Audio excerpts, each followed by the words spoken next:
Hi, this is James from Tabletop Gaming Guild, and today we're going to learn how to play the Seals of Cthulhu. Now, the Seals of Cthulhu is published by Thing 12 Games, and it is a two-player head-to-head game where you're either going to be playing as the cultist or the investigators, and you're either going to be trying to have the world burn or save the world. This game is only going to be played over 5 rounds, and you can play multiple sets of this game, maybe best 2 out of 3 or whatnot, but it's a pretty quick, fluid game. Now, this is going to be I would consider this a micro game, but a very, very well produced one. So let's go ahead down to the table there. I'm going to show you how to play the Seals of Cthulhu.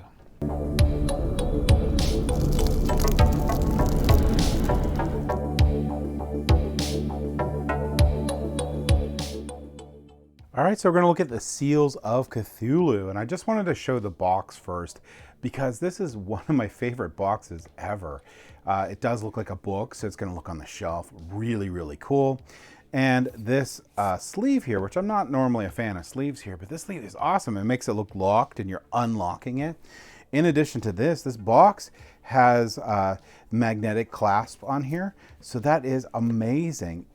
It also comes with these really cool, like, thematic newspaper clippings and stuff to read, which I really, really like. It has an amazing rule book. This is really easy to read and follow through. And it comes with this pouch here. This box is just amazing. It looks like one of those cutouts. There's more newspaper clippings and stuff you get, so it's really thematic. But it looks like one of those safe box books.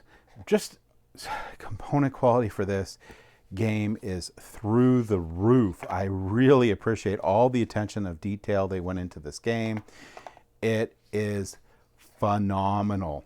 And this little sack here that you can use to take the game with you anywhere you go, so you don't have to take the whole box, is really well made. I mean, this is really good fabric. I love the symbol in here too. It's really cool. This is a really, really nice game. So I just wanted to show that off to you first before we get into the bulk of the game here. So the game here is going to be a 2-player game. And in this 2-player game, you're trying to basically get the most points. You're going to give the cultist to one player, and you're going to give the investigators to the other. And you have this first player token out. So in this game, you're going to have 6 cards total. And we can have some of these ID cards, which will go in a little bit. But let me get this set up here so I can go over that part. All right, so you're going to have 7 different Elder Gods that you can use in this game. So there's going to be a ton of replayability just in that. And you're going to pick one of these that you're going to play in the game and then put the rest back in the box. It recommends that you actually play with Shoggoth for your first game here. And each of these is going to have different values. So this is going to be the different values, and this is the influence that they can be used for. So this value is going to be the points that you could score at the end of the game if you have this card in its face up. So you can notice that this can be 3 points, but you can go up to Yog Sloth, again, say these names properly, which is 4 points. Cthulhu here, which is going to be 6. So you can have different varying numbers here, and they all have their different powers. Now, the one thing about this game is, other than the art is really awesome, especially if you're a Cthulhu fan. So again, the component quality and art and card quality is amazing on these. These cards are awesome. These cards here are very easy to read. The abilities that they have down here are just really well written and very straightforward. So you're going to pick your first Elder God that you're going to play. You're going to give 1/2 to each player. So the investigators get this one and the cultists get this one. The rest of these guys, all 7 of them, will go back into the box for now. And you can use them in later games to play. Now you can actually add more of these if you wish to your game here. It'll lengthen it. Because if you add more of them, then you're going to go one. Basically, when you play, you have these 6 cards. We're going to shuffle them up in a second. But we're going to play all but one. One card of my hand will not be played. So I'll have these cards in my hand. I'll have these available. Actually, don't need to shuffle them up, but I'll have them available. And all but one will be played. And the same with my opponent. All right, so how do we play the game? Well, we play the game, we're going to first pick the first player. And the way we're going to do that is whoever encountered a nightmarish horror that left them gibbering and unable to form a thought will go first. Otherwise, you could just randomly pick who did it. And they'll get the first player token here. And I will say that if the easiest way to do this is there's one side that looks like a cultist and one side that doesn't, I would say just flip this coin, and whatever side it ends on is the person that goes first. So let's say it ended on the cultist side here. What do you do on your turn? Well, you're going to look through your hand. And the goal that you're trying to do is you're trying to match this card on your side of the table with the opponent's version of the card. So just as an example, if I had, which isn't in the game, both sides of this on my side, I can use its ability, which is down here. And if I use the ability, I will turn it to its side to show that I use that ability for my turn. I can only use this ability once per turn, so I can show that I did it on my turn, then I come back and I can do it again, and so on and so forth. But that's the goal. So I'm going to take a look and I'm going to see what cards that I want to get. There's a couple things I want to pay attention to on these cards. One is the value that they're going to be worth at the end of the game. And the other one's going to be this influence here. So I can actually use this later on, I can show you, to try to gain control of a card. So I'm going to pick a card. It's first turn, place it face down. Now, what I can do is I can then pick if I want to put 0 to however many number of tokens that I have on this card as my bid. So you can bid 0, and that way the opponent would have to start the bid. But I'll place 1 on here. And sometimes not placing any is a valid strategy. So I placed 1 in here. So this opponent has a choice. The investigators can choose to either beat my bid, or they can take the token off of here, and then this player would get the card and place it face up. So let's say I decide to beat the bid. So I could put my 2 on there. Now this goes back to the cultist player. The cultist player can now decide whether they want to beat my bid, so I had to put 2 more on there, or they can take these tokens, which is what they're going to do, and this card goes to me. Now it comes to my turn. I'm going to take a look at my hand, and I'm going to put down a card here. So I lost a token on there.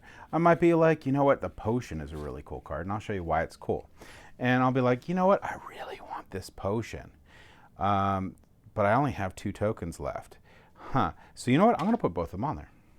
All right, so it comes to the opponent's turn. They're like, I'm just going to take these. So now I get this potion, and the potion is the only card in the game that doesn't need to be doubled up.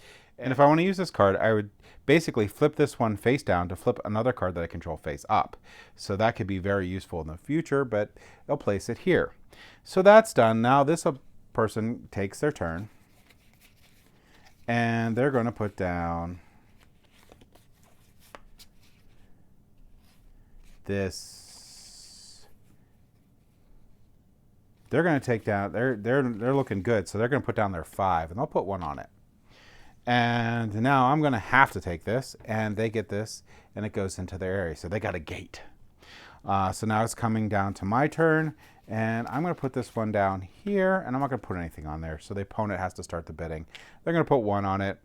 I'm going to go ahead and take this. So I start building back up my room, and I just gave them the gate. Now, as an example, on their turn, this gate here says if you control a face up, if you control both face up, you may flip 1 face down. If you do, flip another face down and card face up. So that's pretty cool.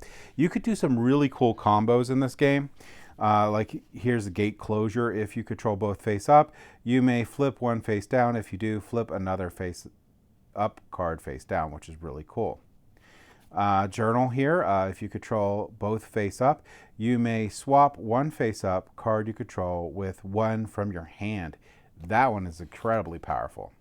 And then you also have Necromonicon, I can't talk. If you control both cards face up, you may swap 1 face down card you control with 1 from your hand, which is really cool. And this was the Elder God that we had in the game. If you control both face up, you may flip 1 face down, then flip 1 face up card an opponent controls face down, which is really cool. And then you have all these other Elder Gods you have in here. So you're going to do these combos. You're going to get these cards out. That's going to be the gist of how you're going to do it. You're basically going to put a card out. You're going to put a bid on it, whether it's 0 or whatever number you want. The opponent's going to pick whether they're going to exceed your bid or take those tokens and give you the card. And you're going to start building up your tableau there. And once we get to the end of the game, so you'll play your 5th card. The last card won't be played.